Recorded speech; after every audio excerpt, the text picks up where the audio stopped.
श्री शिवाय नमस्तुभ्यम। स्वागत है आप सभी का एक बार फिर से। मेरे देवादिदेव महादेव आप और आपके परिवार पर अपनी कृपा दृष्टि सदा सर्वदा बनाए रखें।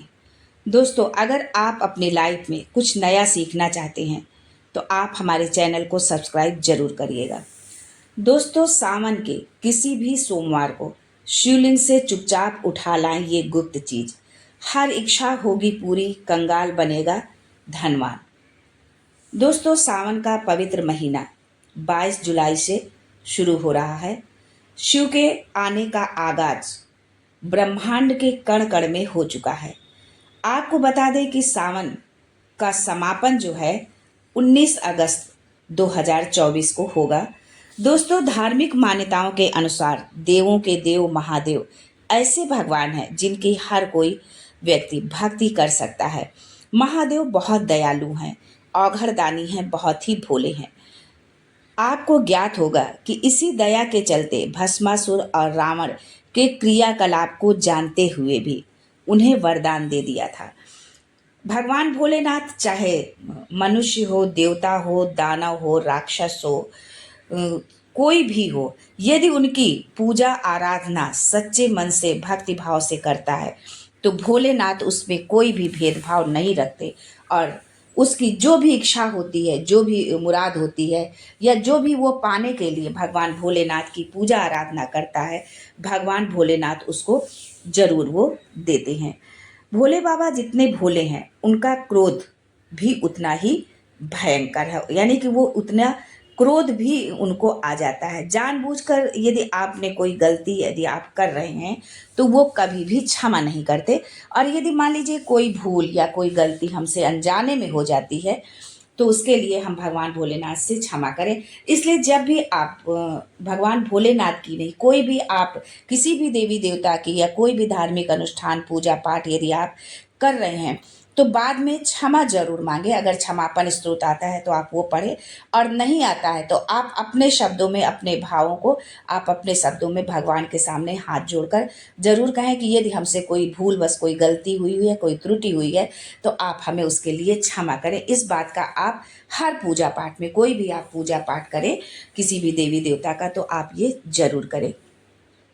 दोस्तों, भगवान शंकर के भक्तों के लिए सावन का महीना बहुत ही पावन होता है। संपूर्ण ब्रह्मांड शिवमय हो जाता है। श्रावण मास में शिव भक्त भगवान शंकर को प्रसन्न करने के लिए अनेकों जतन करते हैं। इस बार जो है सावन माह बहुत ही उत्तम संयोगों के साथ में आया है, क्योंकि सावन का जो महीना है वो सोमवार से ही शुरू हो रहा है और उसका समापन भी सोमवार से हो रहा है। यानी कि इस बार सावन में 5 सोमवार व्रत पड़ेंगे और 4 मंगला गौरी व्रत पड़ेंगे। जितना कि सोमवार के व्रत का महत्व है उतना ही मंगला गौरी व्रत का भी सावन में महत्व है। इस दुर्लभ संयोग वाले श्रावण मास के किसी भी सोमवार को यदि आप शिव मंदिर से आप ये एक गुप्त चीज उठा कर लाते हैं तो आपको धन, वैभव, संतान आदि प्राप्त होगा। इससे मतलब इसको पाने से आपको कोई रोक ही नहीं सकता है। कंगाल भी धनवान हो जाएगा। आपके कितने भी शत्रु क्यों ना हो, आपका कुछ भी अनिष्ट नहीं कर पाएंगे, क्योंकि भगवान शिव जिनके साथ है उनका काल भी कुछ नहीं बिगाड़ सकता, क्योंकि कालों के काल हैं महाकाल हमारे महादेव।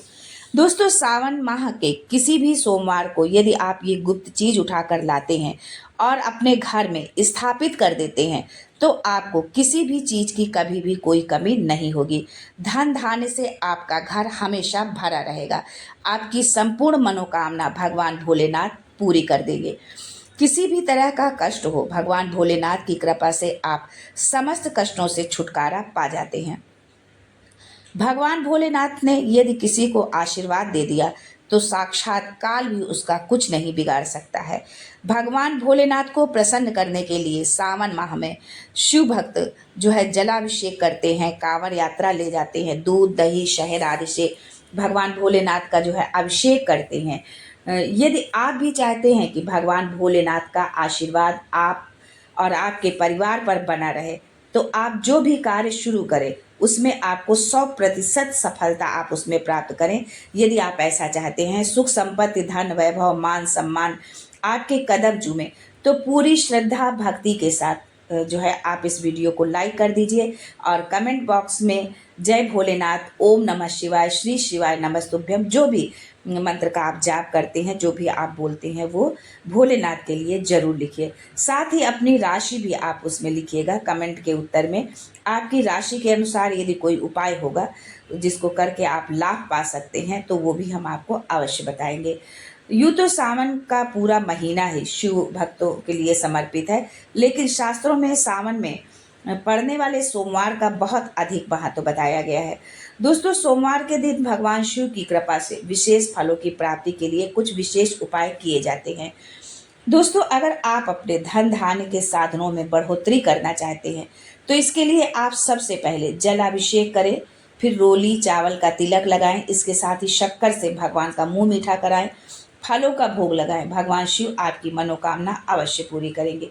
अगर आप अपनी प्रॉपर्टी की खरीद और बिक्री को लेकर परेशान हैं तो स्नान आदि के पश्चात आप शिव मंदिर जाएं और गंगा जल मिला हुआ शुद्ध जल अर्पित करें। आपका काम शीघ्र बनेगा। गंगा जल आपको जो जल में शुद्ध जल में मिलाना है, तो आप पहले जो है जिस भी पात्र में लोटे में आप जल जो है ले जा रहे हैं, पहले उसमें गंगा जल डालें और उसके ऊपर से आप शुद्ध जल डालें और उसके बाद जो है भगवान शिव का जलाभिषेक करें। जो है अगर आप अपने जीवन के समस्त क्षेत्रों में सफलता पाना चाहते हैं तो बेलपत्र की माला बनाकर भगवान भोलेनाथ पर चढ़ाएं, उनका जलाभिषेक करें, सफलता आपके कदम चूमेगी। अगर आप संतान सुख चाहते हैं तो नारियल की मिठाई का आप भगवान भोलेनाथ को भोग लगाएं, जो नारियल से बनी हुई मिठाई हो उसका आप भोग लगाएं। मान लीजिए आपके पास में पैसा नहीं टिकता है, आप आर्थिक तंगी में फंसे हुए हैं, इससे छुटकारा पाने के लिए आप सावन के किसी भी दिन एक डमरू खरीद के ले आइएगा। डमरू लेकर शिव मंदिर जाइए और शिवलिंग से डमरू स्पर्श कराइए, जो है स्पर्श करा दीजिए शिवलिंग से डमरू को, और डमरू को लाकर अपने पूजा घर में आप स्थापित कर दीजिए। प्रत्येक सोमवार को डमरू को थोड़ी सी धूप दिखा दीजिए। इतना अगर आपने कर लिया तो जिस कर्ज के बोझ से आप दबे चले आ रहे थे, उस कर्ज के बोझ से आपको छुटकारा मिल जाएगा। भगवान भोलेनाथ उससे छुटकारा पाने का रास्ता खुद ब खुद बनाएंगे। आपके जीवन में धन चारों दिशाओं से खींचा चला आएगा, आर्थिक तंगी समाप्त होगी, पैसा जो आएगा वो टिकेगा भी। इसी तरह अगर दोस्तों आपके पीछे आपका दुर्भाग्य पड़ा रहता है, आप बहुत परेशान रहते हैं, कर्म करने के बाद भी उसका फल आपको नहीं मिलता है, कर्म पर दुर्भाग्य भारी पड़ रहा है, तो इसके लिए आप मार्केट से 2 मोर पंख खरीद कर लाइएगा और अपने पूजा के किसी ग्रंथ में, पूजा घर में जो भी आप रामायण रखते हैं, गीता रखते हैं, जो कुछ भी है धार्मिक ग्रंथ है, उसमें दबाकर आप रख दीजिए। सावन के महीने में मोर पंख लाकर यदि इस तरह से रखा जाए तो आपका भाग्योदय होता है और आपका दुर्भाग्य छोड़कर हमेशा के लिए आपसे दूर चला जाता है। दोस्तों, ये उपाय करने से काल सर्प दोष भी समाप्त हो जाता है। काल सर्प दोष जब व्यक्ति पर लग जाता है तो ग्रह दोष लग जाता है। इन सब से छुटकारा पाने के लिए मोर पंख किसी भी ग्रंथ में आपको दबाकर अवश्य रखना चाहिए। दोस्तों, भगवान शिव पर यदि दूर्वा अर्पित की जाए तो भगवान शिव धन धान्य से भर देते हैं। भगवान गणेश रिद्धि सिद्धि के साथ स्वयं आपके घर में निवास करते हैं। गरीबी आपके घर का जो है रास्ता भूल जाती है। दोस्तों, बेलपत्र शिव जी को अति प्रिय है, ये तो हम सभी जानते हैं। यदि सावन माह में आप 7 बेलपत्र सफ़ेद चंदन से ओम नमः शिवाय लिखकर भगवान शिव को अर्पित करते हैं और 1 बेलपत्र नंदी पर, तो भगवान शिव अतिशीघ्र प्रसन्न होकर आपकी संपूर्ण मनोकामना पूरी करते हैं। भगवान नंदीश्वर आपकी अर्जी को भगवान शिव तक शीघ्र पहुंचाते हैं। 1 बेलपत्री आपको शिवलिंग से उठाकर अपने पूजा घर या धन रखने के स्थान पर रखना है। माँ लक्ष्मी की कृपा आप पर हमेशा बनी रहेगी। दोस्तों, मिलते हैं आपसे अगले वीडियो में एक नई जानकारी के साथ। तब तक के लिए हर हर Mahadev and thanks for watching my video.